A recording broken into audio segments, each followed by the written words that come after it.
সালামু আলাইকুম।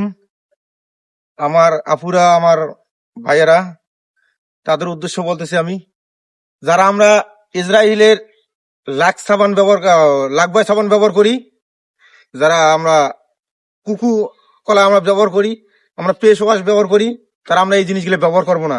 কেন? আমাদের আমাদের মুসলিম রাষ্ট্রকে তারা ধ্বংস করে দিতেছে। আমার ফেসবুক যারা চলান তাদের উদ্দেশ্যে আমি বারবার বলতেছি, তারা আমার লাকবাই সাবান, কোকোকোলা, স্প্রাইট এই জাতীয় জিনিসগুলো আমরা ব্যবহার করব না। আমরা মুসলমানকে এরা ধ্বংস করে দিতেছে। আমরা মুসলমানের জন্য আমরা যুদ্ধের জন্য প্রস্তুত হয়ে যাব।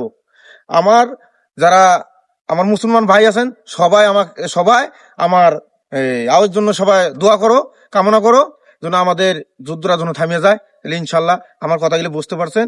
সবাই কোনো জিনিস আর ব্যবহার করবো না। আমরা দরকার হলে বাংলাদেশের যে জিনিস যদি 100 টাকা হয় আমরা ওইটাই কিনে ব্যবহার করব, কিন্তু আমরা ইসরায়েলের কোনো জিনিস ব্যবহার করতে রাজি না। আপনারা কি কোন দর্শক ভাই? ভাই, আপনারা যদি আমার কথা মতো সবাই যদি একমত হন, তাহলে আমার কমেন্ট বক্সে জানাবেন। তাহলে ইনশাল্লাহ আমার কথাগুলি সবাই বুঝতে পারতেছেন, আর আমার কমেন্ট বক্সে সুন্দর করে আমাকে জানাবেন। সালাম আলাইকুম।